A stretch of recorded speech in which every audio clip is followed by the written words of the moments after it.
Hey there, sports fans. Welcome back. This is another edition of Dinner with the Captain. I'm John Dinner, and I'm here with Captain Steve Priolo, captain of the National Lacrosse League Buffalo Bandits, and we're here to talk to you for 23 minutes, give or take. We'll keep that tagline for as long as we can until we really start blowing past that 23-minute mark. But 23 minutes on lacrosse, leadership, and life. And no better person to talk about all three of those things than with the guy sitting to my left, Steve Priolo. How you doing, Cap? I'm awesome. It's a nice snowy day up here. Got the fireplace on. Feels good. It is beautiful. And we're recording now. I think this is going to be a little bit more of our regular setup, at least for the next little while, until some people come through with a proper studio for us. But we're up here in Rosso, sitting on the shores of Lake Rosso, because both Steve and I are teachers at Rosso Lake College. We're sitting in a beautiful log cabin that once belonged to the Eaton family. I think this was the sewing room at one time. Yeah, it's one of the last original buildings on the property, so it's fortunate we're in here.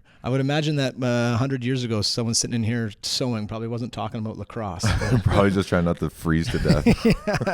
And I think that's kind of where we're at. We're trying not to freeze to death, but we're also here to talk some lacrosse this week. And coming off another resounding victory for the Buffalo Bandits. I think that's where we'll start this week. I think 19-14 was the final score, but not really indicative of the play. I mean, having watched the game and watched back on it, I think that the run at the end for Philly made the score closer than probably how it felt. And how would you say that's how it felt on the bench? Yeah, they're a good team, man. It's just when you got Josh as hot as he was early and the way we kind of took it to them early, the game sort of got out of hand by half. And then you knew they were going to make a run, right? And with their run piled on top of a couple lucky bounces, I think they would say they're lucky too in terms of like the one that went off my shaft at the restraining line and found its way between Vino's five hole. It's two goals for the captain. One an three. own goal? There was three. There was another one that went off my hip. Okay. Yeah, so it's 3 goals, 2 on my own net. Well, but let's talk about that because, I mean, we have talked and we will obviously talk about Josh's unreal game. But 3 goals coming from the back end and early, right? Actually, 3 goals, not just my 3. Actually 3 goals. Like we got Wires, Dawson, and myself. You and then Dawson. And so, I mean, was that something that you guys saw maybe in the week leading up that like maybe there was a goal or 2 opportunities coming from the back end? Yeah, a little bit. The other person we're thinking about too is Mickey. I don't know if he scored, but I'm sure he did. He seems to be pretty hot right now. And Ian McKay went out the back door for us. It was just a different sort of look on the lineup, right? Is like, with the Zach Belter, he got cleared. His concussion protocol, he's all cleared and good to go. But we gave him the rest today, and with the bye week coming up, it's just like enough. That'll be a good rest for him. Another bye week for the Bandits. Crazy. And then Justin Martin with the upper body is like, okay, give him. He's probably one of those guys that, like, if it was playoffs, he probably would have played. But again, give him the rest. You get a bye week to rest again, and then leading into the Albany game. So 2 guys, both lefties out the back. So you're putting in McKay, and then we put in Samuel LaRue. He's a righty, but he came over, and so things got a little mixed up back there. But so did you think that mixed up Philly? Like they weren't really sure? I don't know if it mixes them up not that much, but it definitely putting Sammy's fast and Ian McKay is also like he's fast too, but he's really good in transition. Like maybe that sort of added to the transition. We were pushing a bit. The game plan was kind of to put pressure on their offense to get off the floor hard. It wasn't necessarily for us D guys to go up there and score. It was mostly just, run off hard. Like these are kind of our non-negotiables, we call them on our team. Like on and off the floor hard is an easy thing to do no matter what's going on in the game. You listen to that, kids? Even the pros talk about it. Non-negotiables, man. They're so important. Get off that floor. Yeah, running off and getting our offense time on the clock. If we can get them the ball into their set around that 20 second clock, shot clock mark, that's like a good transition, I call it. That's a good transition for us. And the way I think the league looks at transition is maybe that scoring, like Wires scoring and Paul and myself, and I think Dylan Robinson had a good opportunity early, and there was a couple good opportunities. Mickey scoring. I think the world looks at sort of like that as like transition.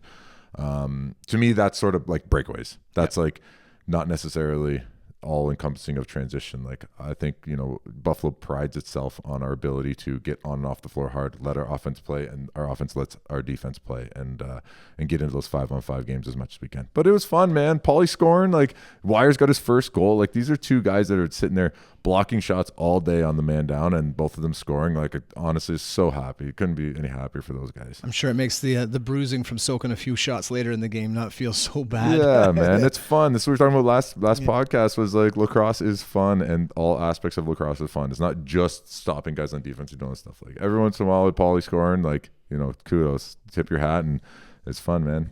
Now, is it easy? I mean, you guys came into this game and we talked about it. This is the battle for first place, and you're always trying to find something that keeps the motivation going, and like week to week. And this was Philly. This was a team that seemingly is on the rise. And you kind of come out and you handled them in the first half. What's the talk at halftime to sort of keep that foot on the gas, so to speak? It's so difficult. Yeah, it's so hard. Like, because you can say all the things. That's what it is. You're saying all the things, and the reality is it's a emotional, not emotional, that's probably the wrong word. It's like a gut feeling. It's a feeling that drives you when you're playing, and it's hard to like turn that feeling on and off, right? So that's like kind of what happens when you get that big gap like that. It's like, oh man, like, yeah, stay focused. Like every shift matters and all this stuff. And you're saying these things, but really it's so difficult. And then they start piling on, they get those. Well, you're probably not saying stay focused when you're playing the Rock and it's been a battle and you're just focused. You're just focused. As soon as you're saying stay focused, that's almost an acknowledgement that we're probably not focused.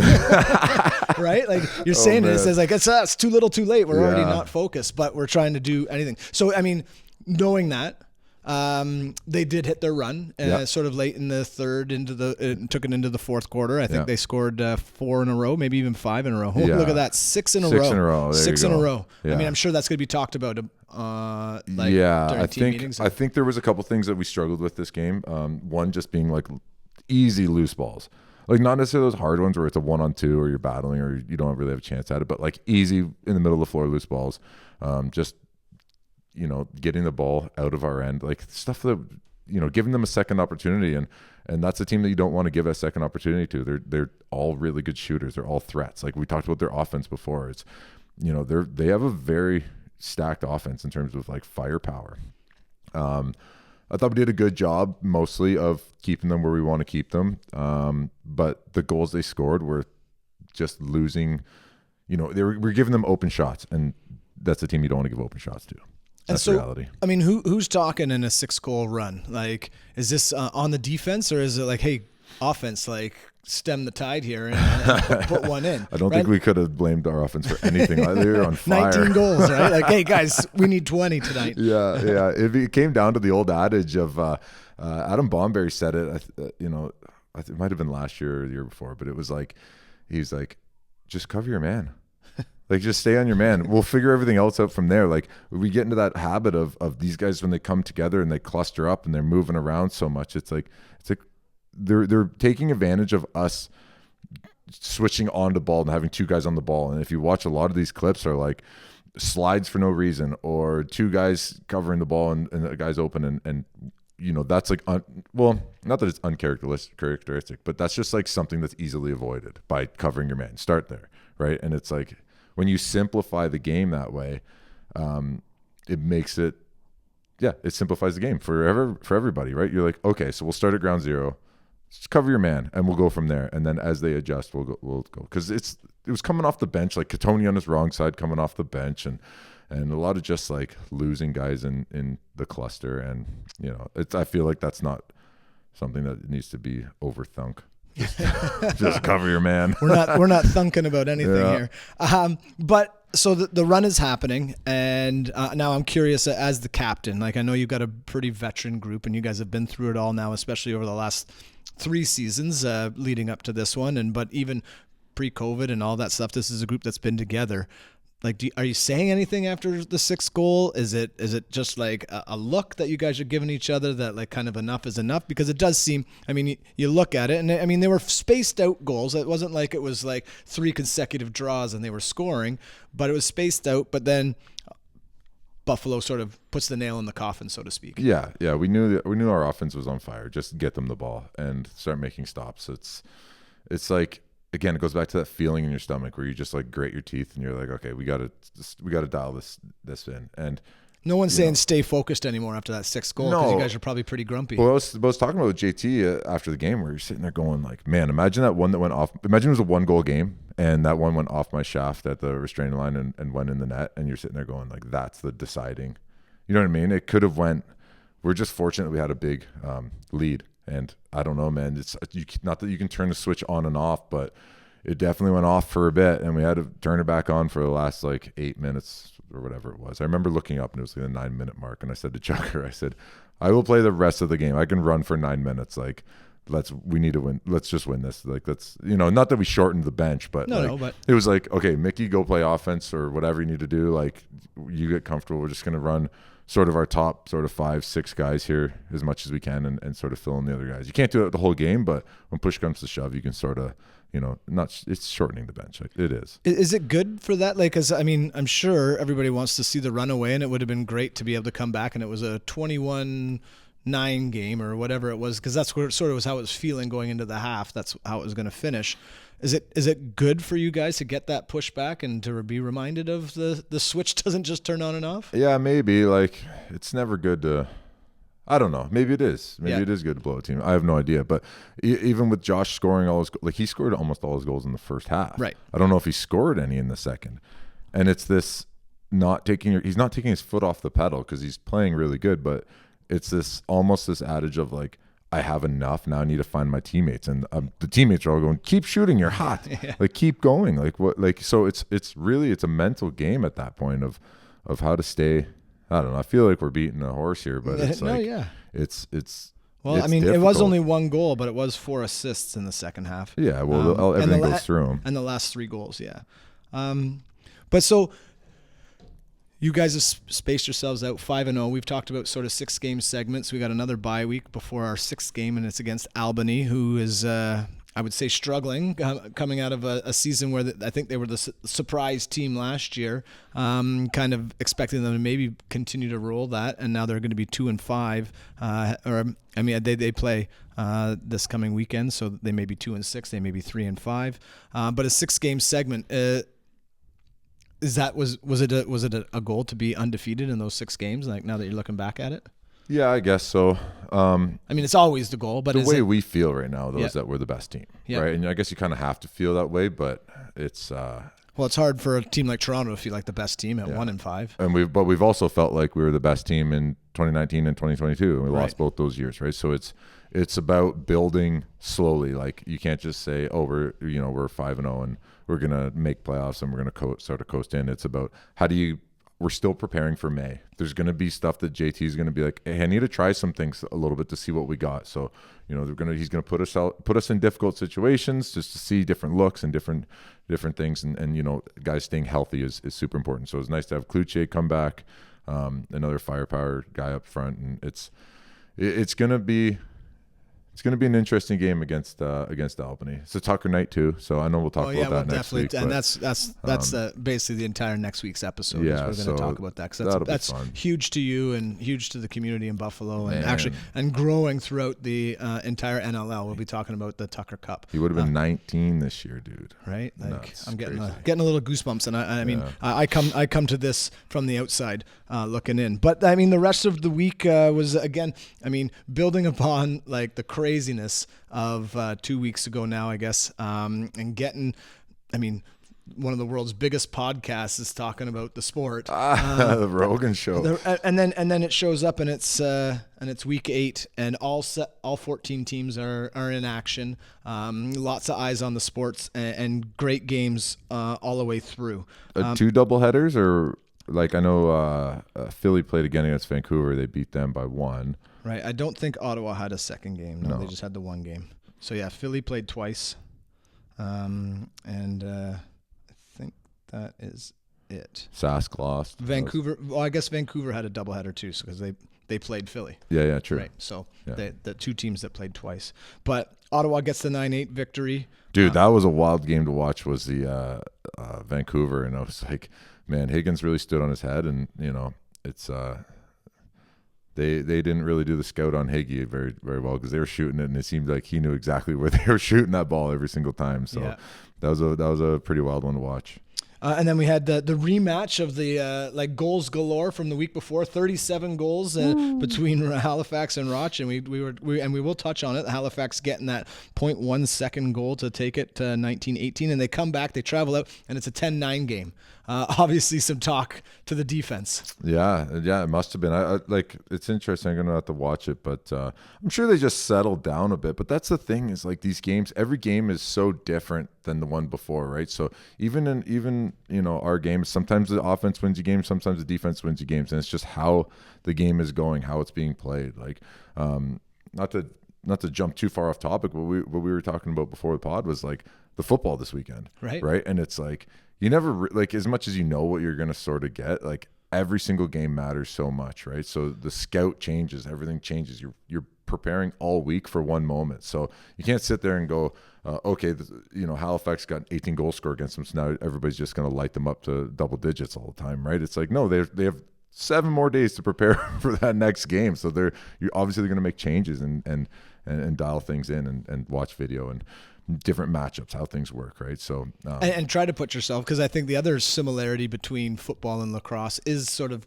end of game stuff, right? Yeah. Like, I mean, just the way the two sports sort of set up in the play with shot clocks and play clock and whatever else, it tends to come down to the end. And I think it also has to do with a week to prepare, right? And so you don't ever want to put it on the poor guy that's dropping the ball, right at the end of the game for Baltimore. That's the cost. But when you play near perfect games and you're doing everything, it is going to come down to things at the end, right? Like, obviously Baltimore wants to be in a position and they're going to go back and they're going to have their support of their guy and whatever else. And like, yeah, that's one drop pass, but how many did we have earlier? Or what else did happen that put us into this position? Well, we didn't get a defensive stop, whatever it might have been. But 0.1 seconds left in a game, right? You see Philly trying to make a run here at the end of the game because it's a game of momentum in lacrosse.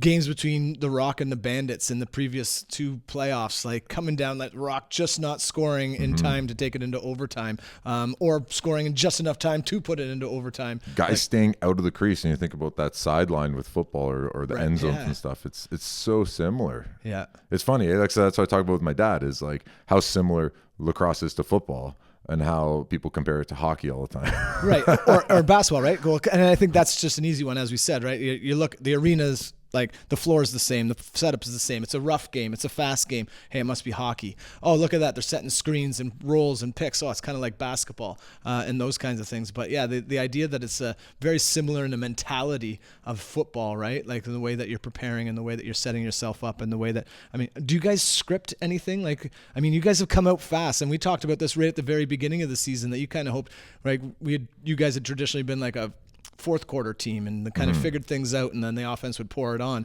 And it seems, certainly in the last 3 games, you guys have been a first quarter team. Yeah. Are you guys scripting anything the way that football would script things? A little bit, but it's mostly like the way football talks about time with the ball, or like possession time, right? It's that's very important in lacrosse too. That's why faceoffs are so important. You're getting those extra possessions all the time.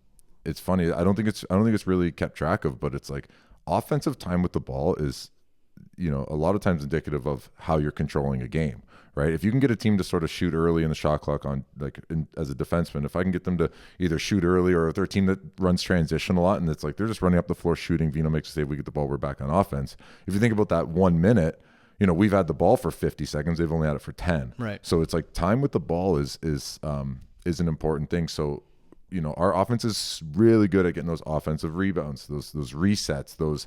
Well, and Farrell's been great on the draws. We've been trying to dial in our face-offs a little bit, and just not, you're not trying to run plays or anything. We're just trying to get possession of the ball, and our offense has been able to put pressure on their defense carrying the ball up. Right, we talked about this before. The difference between an offensive pressuring their D, or the reverse of that would be the defense stepping up to pressure their offense carrying the ball, right? Like Toronto versus us, how we changed our pressure styles. And it's time with the ball is super important. So those early resets, those early possessions, knowing what you're going to do when you go into a reset. It's like, do you have an idea of what play you're going to run?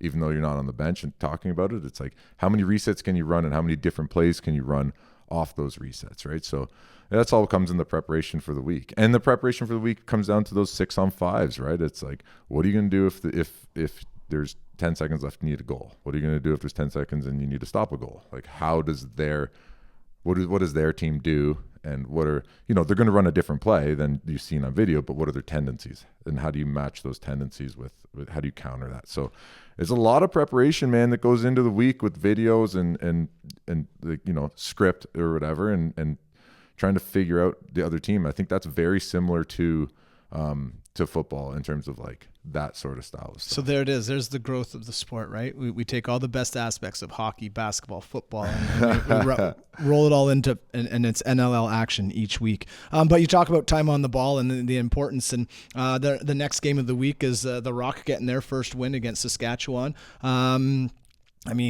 It's 2 good games in a row for the Rock, and the big difference, they talk about Schreiber's coming back, and that's really great, but TD Erlin, right, controlling that face-off, stemming some of those tides. Man, it means everything, being able to fight for those loose balls on the draw, right? I was actually sorry. I don't mean to cut you off, but I was talking. They're here to hear you, not me. Someone's random shit they want to say. We were talking about it the other day, like the evolution of the draw guy in box lacrosse, right? Because it wasn't there, and when they bumped it from 18 players to 16, you lost an enforcer and you lost a draw guy, right? And enforcers never really made their way back, but neither really did draw guys until. We were talking about, I think Jake Withers was sort of that guy that would like forced everybody to sort of get a draw guy. Geez, we can't beat this guy. We can't beat this guy. What are we going to do? And it's and he can also play D, right? He can play the full game. He's the full package.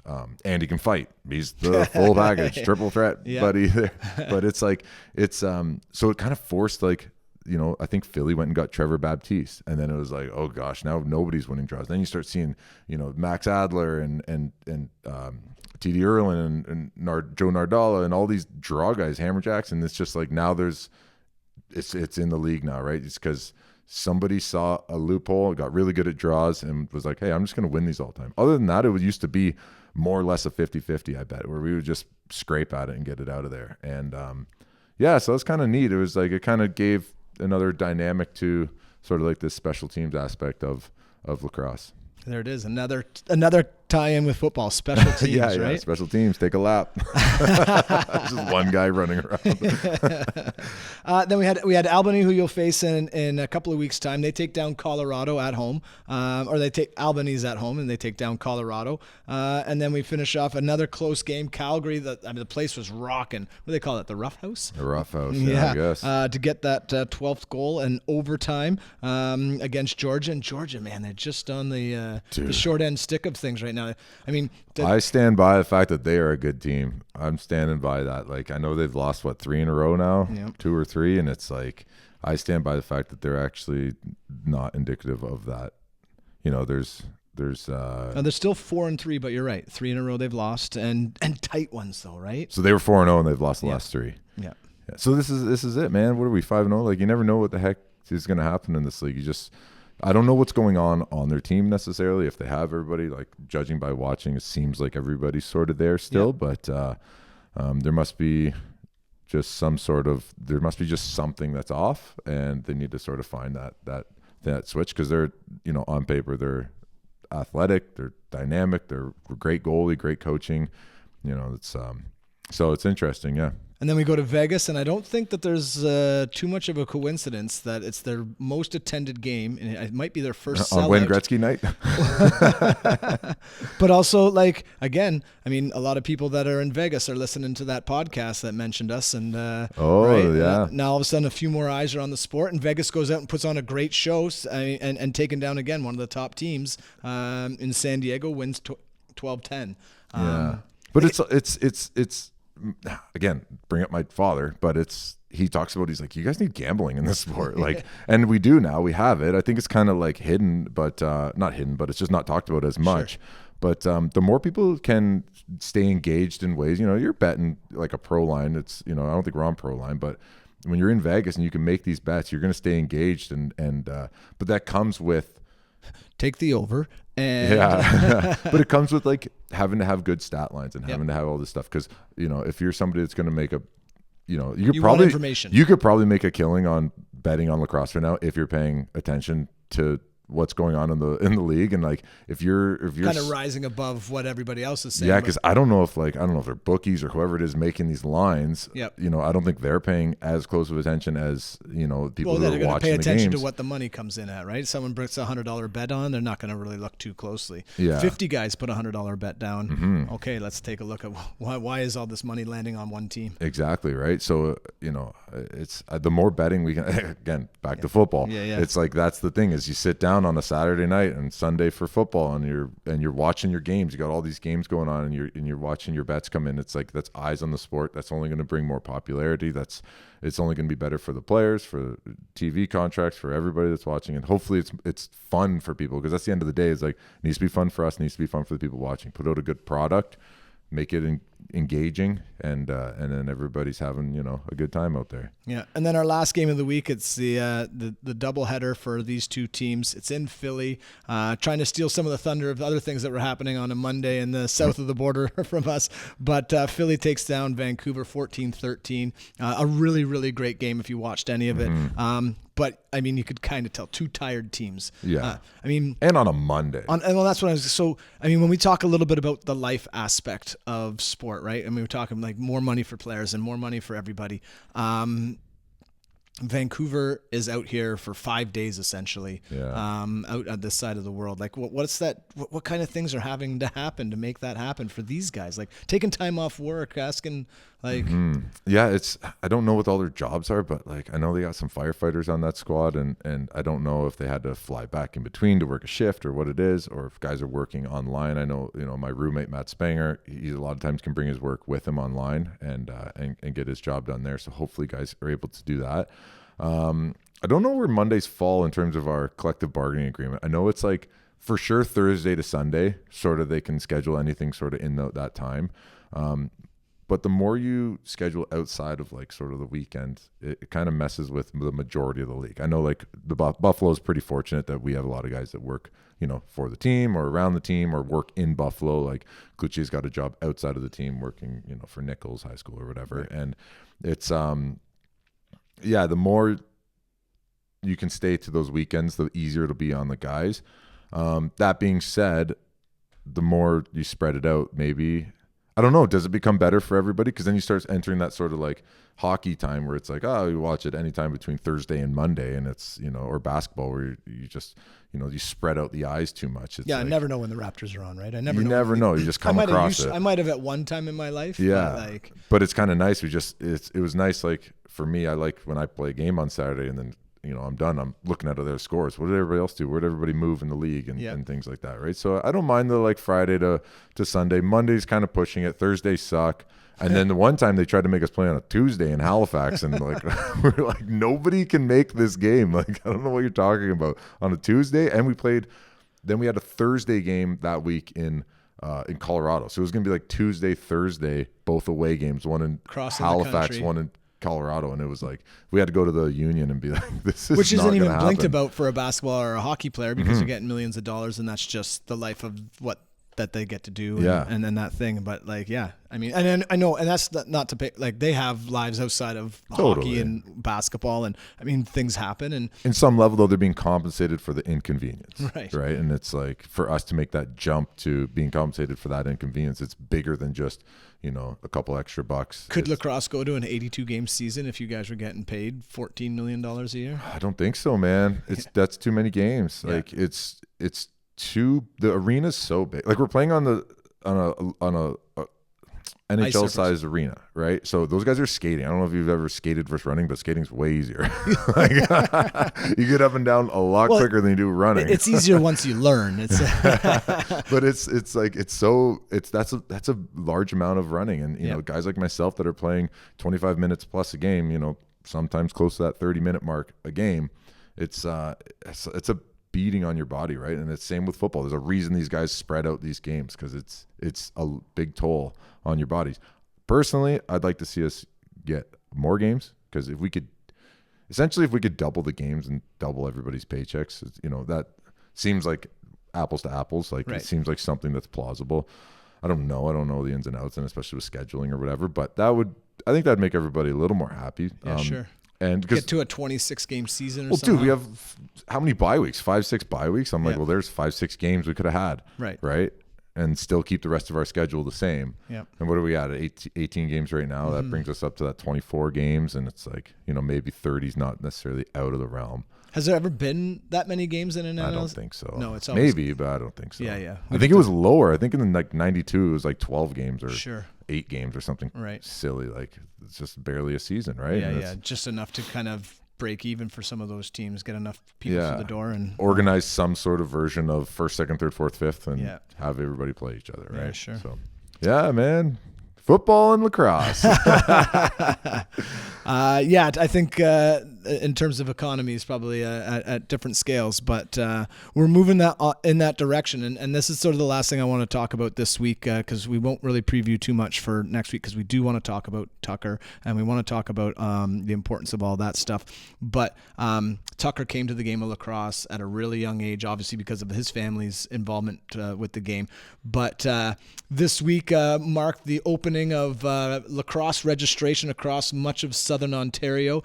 Looking forward to the summer season of box. And I know in Huntsville, record first day of registrations. I'm getting goosebumps just thinking about it. And Burlington, I mean, it's one of the largest minor sports organizations in Ontario right now, because of the way they've got it organized. St. Catharines, obviously, Whitby, Six Nations, all of these sports or organizations are bursting at the seams with players. And it's really great to see. And I think it has a lot to do, obviously, with the growth of the NLL and the popularity. But I think even beyond that, it's the people involved in the sport. And I know you talked about it because you play in Philly. You had some of your junior coaches across the way. What did minor lacrosse mean to Steve Priolo playing as a St. Catharines A? Means I didn't have to play soccer.